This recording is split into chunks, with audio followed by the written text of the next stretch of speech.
नमस्ते। नमस्ते, प्रणाम। मैं रीता मौर्य। मैं आज अपने यूट्यूब चैनल पे आप सभी का स्वागत करती हूँ। आज मैं आप लोगों को एक विवाह गीत लेकर के आई हूँ। अच्छा लगे तो हमारे वीडियो को लाइक करिए, चैनल को सब्सक्राइब करिए, अपना प्यार आशीर्वाद दीजिए। कमेंट में बताएं कि मेरा ये वीडियो आप लोगों को कैसा लगा। चैत में मोरे बाबा रचल बियाहवा रे, रचल बियाहवा रे। चैत में करल गवना रे लालनावा। चैत में मोरे बाबा रचल बियाहवा रे, रचल बियाहवा रे। चैत में करल गवना रे लालनावा। दुई चार दिनवा हो बीतल सासुरवा रे, बीता सासुरवा रे। सासू जे बोलया ना साई रे लालनावा। अरे सासू जे बोलया ना साई रे लालनावा। हथवा हसुआवा रे, हथवा हसुआवा रे। चला करे गेहूं के कटनी रे लालनावा। अरे चला करे गेहूं के कटनी रे लालनावा। दिन भर मोरी सासू गेहुआ काटावा रे, गेहुआ काटावा रे। रात भर भूसवा ढोवा रे लालनावा। अरे रात भर भूसवा ढोवा रे लालनावा। गेहूं काटावा सासू सिझाई रसोइया रे, सिझाई रसोइया रे। सासू न बुझाए मोर दर्द रे लालनावा। अरे सासू न बुझाए मोर दर्द रे लालनावा।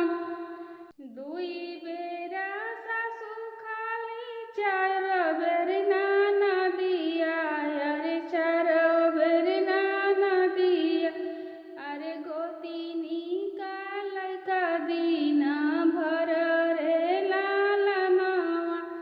दुई बेरा सासू खाली चार बेर नाना दिया रे, चार बेर नाना दिया रे। गोतिनी का लैका दीना भर रे लालनावा।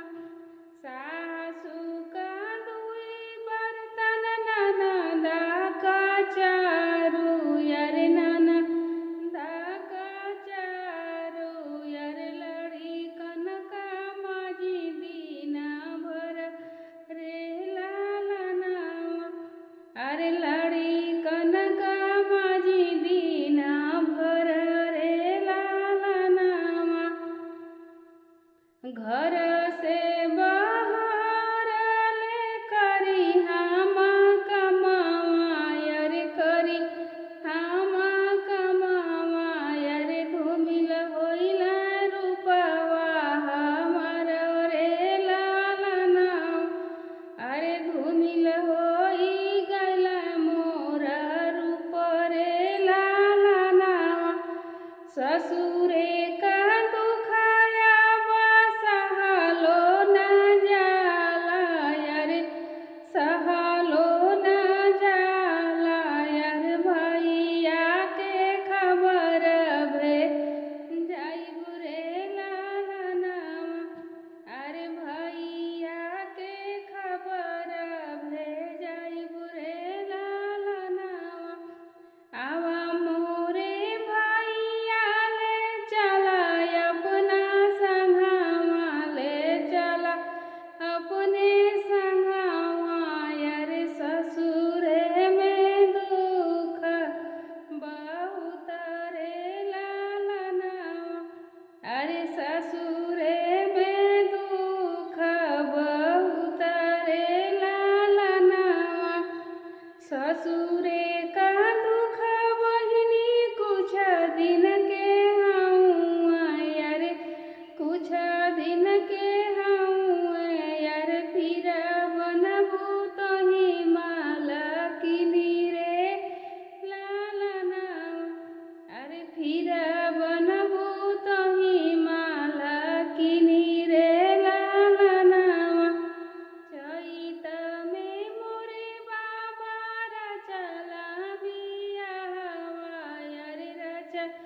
लामी